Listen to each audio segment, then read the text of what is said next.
श्री स्वामी समर्थ. नमस्कार मंडळी, स्वागत आहे तुमचे माझ्या यूट्यूब चॅनलवरती.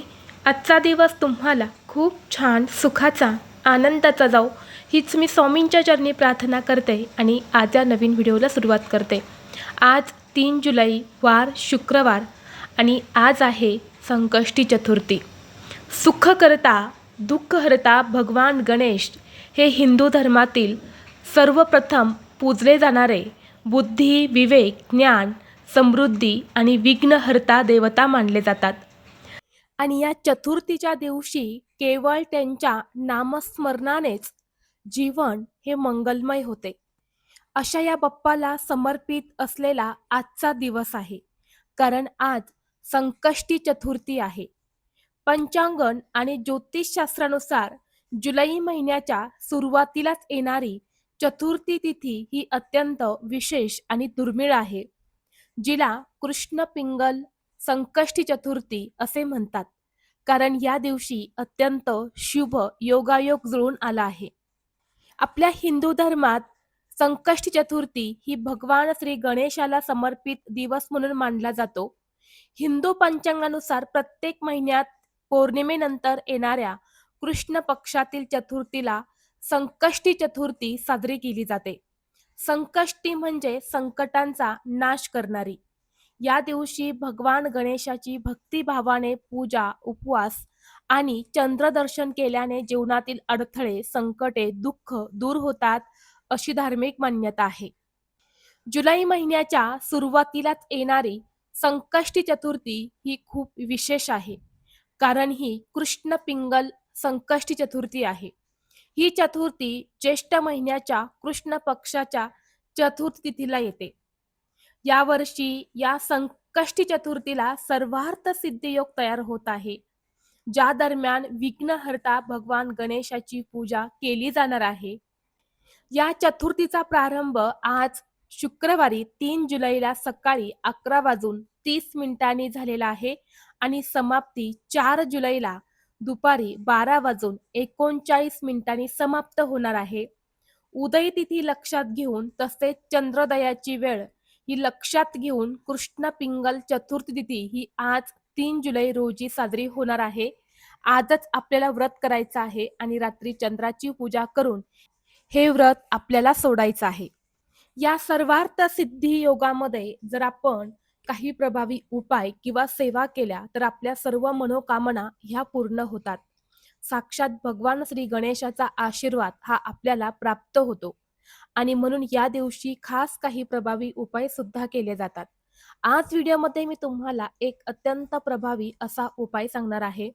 आज शुक्रवार संकष्टी चतुर्थीला तुम्ही उपवास नाही केला तरीही चालेल, पण संध्याकाळी घरातून बाहेर फेका ही एक वस्तू.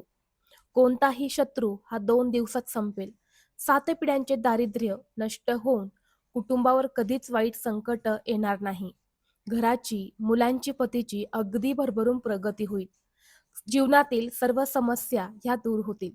तर अशी कोणती वस्तू आहे जी संध्याकाळी घरातून बाहेर फेकायची आहेत, हा उपाय कसा करायचा आहे याबद्दलची संपूर्ण माहिती या व्हिडिओमध्ये मी तुमच्यासोबत शेअर करणार आहे. त्यामुळे तुम्ही हा व्हिडिओ स्किप न करता शेवटपर्यंत नक्की पहा.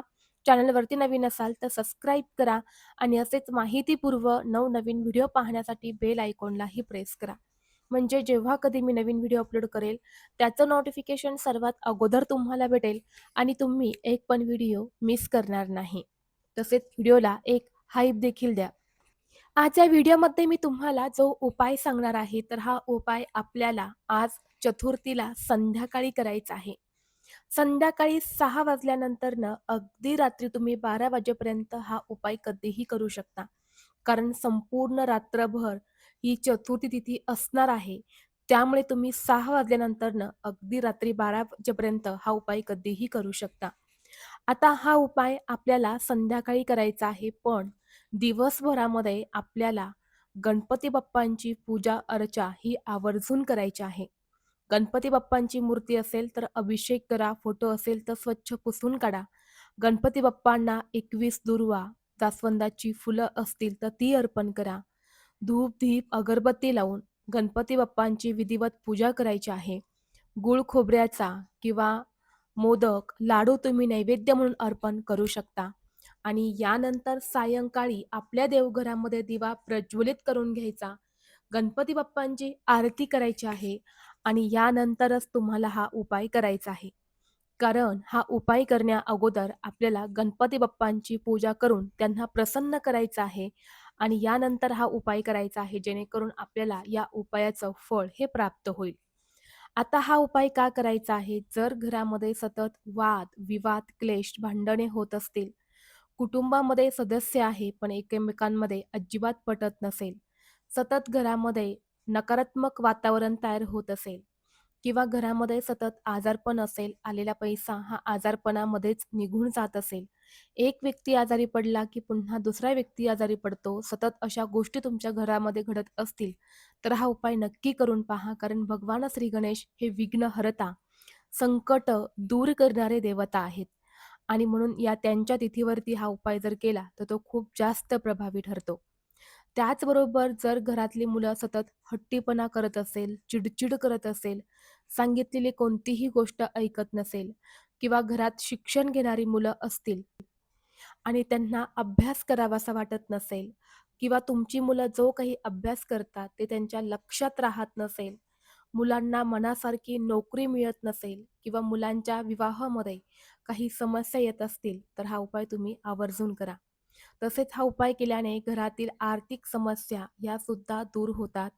आपल्या घराला जर कोणाची बाहेरची व्यक्तीची नजरबाधा लागलेली असेल किंवा आपल्या घराला कोणी नजरदोष लावलेली असेल, तर आपल्या घरामध्ये अनेक समस्या येतात. तर हा उपाय केल्याने घरात असणारी इडापिडा, नकारात्मकता, नजरबाधा ही सुद्धा दूर होते. एवढंच नाही तर हा उपाय आपल्या घरात केल्याने आपल्या जीवनात असणाऱ्या शत्रूंचा सुद्धा नाश होतो. जर आपल्या जीवनात एखादा शत्रू असेल, तो तुमच्यावरती गुप्त वार करत असेल किंवा शत्रूचं नाव तुम्हाला माहीत आहे, समोरून येऊन तुम्हाला शत्रू त्रास देत असेल, तुमच्या कामामध्ये अडचणी आणत असेल, तर हा उपाय तुम्ही तुमच्या जीवनातील कोणताही शत्रू हा दूर करण्यासाठी हा उपाय करू शकता. हा उपाय केल्याने आपल्या कुटुंबावर कधीच वाईट संकट, अडचणी ह्या येत नाही. आता हा उपाय करण्यापूर्वी सर्वप्रथम देवघरामध्ये दिवा लावून घ्यायचा आहे, गणपती बाप्पांची पूजा आरती करून घ्यायची. यानंतर काय करायचं आहे, 11 लवंगा तुम्हाला घ्यायच्या आहेत. ज्या लवंगांना फुलं असतात, अशा 11 अखंड लवंगा तुम्हाला घ्यायच्या आहेत. आपल्या देवघरासमोर आसन टाकून तुम्हाला बसायचं आहे. या 11 लवंगा आपल्या उजव्या हातामध्ये घेऊन त्या लवंगांवरती गणपती बाप्पांची अतिशय उच्च कोटीची सेवा करायची आहे. ती म्हणजे गणपती अथर्व शीर्षम. तर 11 वेळा गणपती अथर्व शीर्षमचं पठण करायचं आहे आणि 108 वेळा तुम्हाला जीवनातील शत्रू आणि संकटाचा नाश करणारा गणपती बाप्पांच्या मंत्राचं पठण करायचं आहे. तर मंत्र असा आहे, ओम वक्रतुंडाय हुम. हा एक मंत्र आहे. या मंत्राचं पठण करू शकता किंवा दुसरा सुद्धा मंत्र आहे. तर तो दुसरा मंत्र असा आहे, ओम नमो हेरंब मदमोहित मम संकटान निवारय निवारय स्वाहा. तर हा सुद्धा संकट दूर करणारा गणपती बाप्पांचा अत्यंत प्रभावी मंत्र आहे. तर या 2 मंत्रापैकी तुम्ही कोणत्याही मंत्राचं 108 वेळा पठण करायचं आहे. हे दोन्ही मंत्र मी तुम्हाला डिस्क्रिप्शन बॉक्समध्ये लिहून देणार आहे. तिथून तुम्ही या मंत्राचं पठण करू शकता. आणि जर तुम्हाला 11 वेळा गणपती बाप्पांच्या अथर्वशीर्षमचं पठण करणं नाही शक्य झालं, तर तुम्ही 3 वेळा पठण केलं तरीही चालेल. 3 वेळा गणपती अथर्वशीर्षमचं पठण करा. शेवटी एकदा फलश्रुती म्हणा आणि सांगितल्याप्रमाणे या 2 पैकी एका मंत्राचा 108 वेळा जप करायचा. कारण ह्या 2 सेवा संकट, अडचणी, शत्रू, दुःख दूर करण्यासाठी खूप महत्त्वाच्या आहेत. आता ह्या 2 सेवा या लवंगांवरती करून झाल्यानंतर या लवंगांसोबत आपल्याला थोडंसं खडेमीठ ठेवायचं आहे. अगदी चिमूटभर खडेमीठ ठेवायचं आहे. खडेमीठ नसेल तर बारीक मीठ घ्या आणि त्यासोबतच चिमूटभर पिवळी मोहरी घ्यायची आहे. आणि यानंतर या तिन्ही वस्तू आपल्याला आपल्या घरातील प्रत्येक व्यक्तीवरून डोक्यापासून त्या खाली पायापर्यंत 7 वेळा उतरवून घ्यायचं आहे. खास करून घरातील मुलांवरून, आजारी व्यक्तीवरून आणि जो आपल्या घरातला कर्ता पुरुष असतो, तर त्या व्यक्तीवरून उतरवून घ्यायच्या आहेत. यानंतर संपूर्ण घरामध्ये ह्या वस्तू आपल्याला आपल्या वास्तूमध्ये भिंतींना टच करायच्या आहेत आणि या भिंतींना टच करत असताना तुम्हाला ओम विघ्नहर्ताय नमः, ओम विघ्नहर्ताय नमः या मंत्राचा जप करायचा आहे. त्याचबरोबर ह्या 3 वस्तू आपल्या मुख्य प्रवेशद्वारावरून सुद्धा उतरवून घ्यायच्या आहेत आणि घराच्या बाहेर जाऊन त्या तुम्हाला फेकून द्यायच्या आहेत. अशा ठिकाणी फेका की जिथे कुणाचा हात जाणार नाही किंवा त्या वस्तू कोणी उचलणार नाही किंवा त्या जागेवरती जास्त कुणी जात नाही, अशा ठिकाणी फेकून द्यायच्या आहेत. फेकताना कुणाच्याही घरावर किंवा अंगणात फेकू नका. त्यामुळे योग्य ठिकाणी फेका आणि शक्य असेल घराच्या बाहेर डस्टबिन असेल, तर त्यामध्ये तुम्ही टाकल्या तरीसुद्धा चालेल. आणि जर तुम्हाला ते फेकणं शक्यच नसेल, तर मग काय करायचं, एखाद्या प्लेटमध्ये थोडासा कापूर घ्यायचा. मातीची पंती असेल त्यामध्ये तुम्ही कापूर घेतला तरी चालेल किंवा कापूर जाळण्याच्या भांड्यामध्ये कापूर घेतला तरी चालेल. कापूर प्रज्वलित करा आणि त्या कापुरासोबत या सगळ्या वस्तू तुम्हाला जाळून टाकायच्या आहेत. पण त्या घरात जाळायच्या नाही. घराच्या बाहेरच तुम्हाला मुख्य प्रवेशद्वाराच्या बाहेर तुम्ही जाळल्या तर चालेल. तर अशा पद्धतीने हा छोटासा उपाय तुम्हाला आज शुक्रवारी चतुर्थीला आपल्या घरात करायचा आहे. खूप जास्त प्रभावी हा उपाय आहे. नक्की करून पहा. हा उपाय केल्याने तुमच्या घरातल्या ज्या काही समस्या होत्या ना, त्या कुठेतरी कमी झालेल्या तुम्हाला नक्कीच जाणवतील.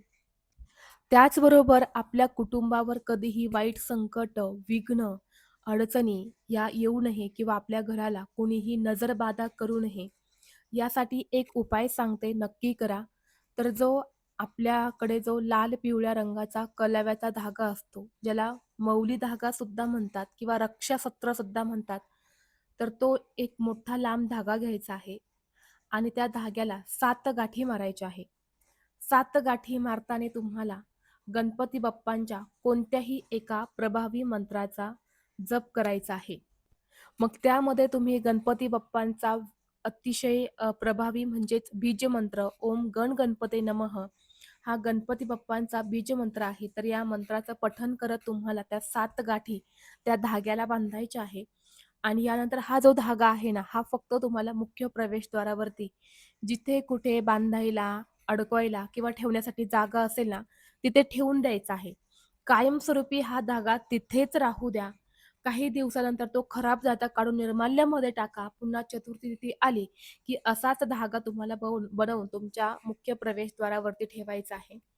बघा हा धागा जो आहे ना, तो आपल्या घराचं संरक्षण करत असतो. गणपती बाप्पांच्या कृपेने आपल्या कुटुंबावर कधीच वाईट संकट, विघ्न जे आहे तर ते येत नाही. म्हणून हा एक उपाय सुद्धा तुम्ही आज चतुर्थीला करू शकता. हा उपाय दिवसभरामध्ये कधीही करू शकता, अगदी सकाळपासून ते संध्याकाळपर्यंत. जेव्हा तुम्हाला शक्य होईल तेव्हा हा उपाय करू शकता. त्याचबरोबर आज आपल्या घरामध्ये 2 कापूरवड्या आणि 2 लवंगा ह्या तुम्हाला आवर्जून जाळायच्या आहेत.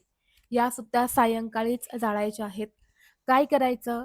खोबऱ्याचा तुकडा असेल किंवा खोबऱ्याची वाटी असेल, तर त्यामध्ये तुम्हाला 2 लवंगा ठेवायच्या आहेत आणि 2 कापूरवड्या ठेवायच्या आहेत आणि ते फक्त आपल्या देवघरासमोर जाळायचं आहे. जाळत असताना ओम श्रीम विघ्नहर्ताय नमः या मंत्राचा जप करायचा आणि ह्या वस्तू तुम्हाला तुमच्या देवघरासमोर जाळायच्या. वस्तू जाळल्यानंतरनं जो खोबऱ्याचा तुकडा शिल्लक राहणार आहे, तर तो निर्माल्यामध्ये टाकून द्यायचा आहे.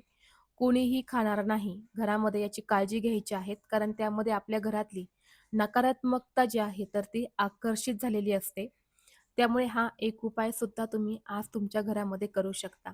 हे जे उपाय मी तुम्हाला सांगितले ना, हे अत्यंत प्रभावी, सात्विक उपाय आहेत. हे उपाय केल्याने आपल्याला नक्कीच त्याचा फायदा होणार आहे. नुकसान कोणतंही होणार नाही. आणि जर तुमच्या घरामध्ये सुतक असेल, तर तुम्हाला कोणतेही उपाय किंवा सेवा ह्या करता येणार नाही. स्त्रियांना मासिक धर्म असेल, तर घरातील पुरुषांनी किंवा मुलांनी हे उपाय केले तरी सुद्धा चालेल. तर ही अत्यंत महत्त्वाची माहिती मला तुमच्यापर्यंत शेअर करायची होती. व्हिडिओ तुम्हाला आवडला तर लाईक करा. चॅनलवरती नवीन असाल तर सबस्क्राईब करा आणि हा व्हिडिओ आपल्या मित्रपरिवारासोबत जास्तीत जास्त शेअर करा. चला तर मग भेटू असंच पुढल्या एका नवीन व्हिडिओमध्ये. तोपर्यंत सर्वांना श्री स्वामी समर्थ.